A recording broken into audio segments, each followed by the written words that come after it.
We're still watching scattered showers and thunderstorms in eastern portions of KELOLAND through the afternoon. Out west, however, a different story. More sunshine, so more heat. To the east, however, we're going to struggle to get out of the 70s in many locations. Overnight lows tonight, mainly in the 60s. A few evening thunderstorms to the southeast. Then we get ready for a few more opportunities at unsettled weather before everybody warms up. We talk about that coming up. But until then, Midday in KELOLAND starts right now. Live from KELOLAND Media Group, Midday in KELOLAND. South Dakota Game Fish and Parks reveal a great start to the preseason of pheasant hunting. Plus, the current president spoke last night, and a former president is scheduled to speak tonight. I'm Carolyn Cummings in Chicago with what's in store for day 2 of the Democratic National Convention. Good afternoon, and thanks for having us in. A 59-year-old man is dead after a truck versus motorcycle crash early Monday afternoon. According to reports, the driver of a Harley-Davidson motorcycle had exited Interstate 90 and was headed toward Presho when he failed to stop at a stop sign. As the motorcyclist entered the intersection, he collided with a Dodge Ram. The motorcycle entered into a ditch where it rolled, and the driver was separated from his motorcycle. The driver of the motorcycle was pronounced dead at a nearby hospital. Names of people involved have not been released.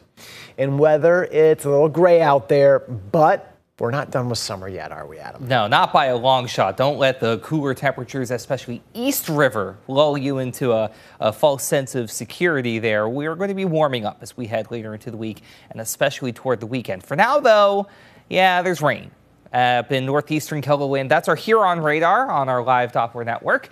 And you can see those showers and a couple of embedded thunderstorms northwest of Huron in that northwestern corner of Beadle County and south of Redfield as well. That's all moving over to the east by southeast, but we also have a little bit of rain down to the southeast as we switch over and move to our Beersford radar. Again, not much, just mainly rain. Any lightning is sequestered either towards Sioux City or up north and west of the Sioux Falls area. So what we're getting out of this down that way is just mainly light in nature, but we're going to continue to keep an eye on more opportunities for rain as we head later into the afternoon and into the evening for that matter. So we'll have that in place. Until we get to that point, though, we do have a few areas that are at least getting in on a little bit of sunshine, and it's mainly out to the west. And we'll start out west, a beautiful view from our camera in Deadwood on this Tuesday afternoon or Tuesday morning if you are out in western KELOLAND. Meanwhile, it's a different story in Aberdeen. 66 right now with that south wind at just 9 miles per hour. We are going to watch those gray skies hang tough for a little while longer before that all eventually gets on out of here. When it does, though, we will get in on some better conditions, but we're also going to be seeing a lot of heat come on into the picture. So we'll zoom out. Here's our warm front that we're watching. That's kind of acting as our focal point and our divide between who is getting what. There's our rain, showers and thunderstorms to the east. Underneath that front, though, southerly flow, more sunshine, and a lot more heat to go with it out west. We should easily be able to get into the 90s out in western South Dakota, and it won't be the last time we say that either. East River, you get your opportunity to heat up by the weekend. We'll go into just how warm it'll get and talk about your full 7-day forecast coming up. Thank you, Adam. Pheasant hunting season is fast approaching in South Dakota. A year ago, more than 130,000 hunters harvested nearly 1.25 million pheasants, with much of the state seeing drought conditions. This summer, following a mild winter and wet spring, pheasant chicks are out in force, exploring the countryside. As reports from the field, whether they're from our staff, landowners, the public, they are seeing big broods, they're seeing lots of broods, so all things are pointing towards a very, very good and productive pheasant season for this fall. We're going to tell you how many acres of private land will be available for public hunting this fall and why one hunter is comparing this year to 1963 in tonight's Eye on KELOLAND at 10.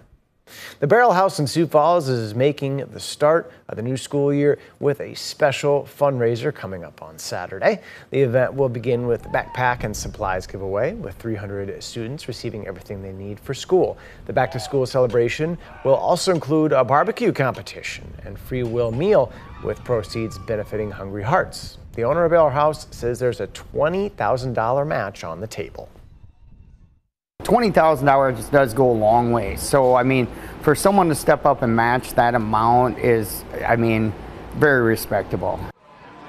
The Backpack and Supplies giveaway begins at 10 a.m. Saturday at the Barrel House. The free will meal will be served from noon till 5. We're going to tell you why Hungry Hearts is more important now than ever tonight on KELOLAND News. Turning to national developments, a ceremonial roll call to nominate current Vice President Kamala Harris as the party's presidential candidate is scheduled for today as the Democratic National Convention enters its second day. Democrats formally nominated her in a virtual roll call earlier this month. Carolyn Cummings is in Chicago with this report for you on the convention. We are moving forward. Vice President Kamala Harris made a surprise appearance at day one of the Democratic National Convention to express her gratitude to President Biden.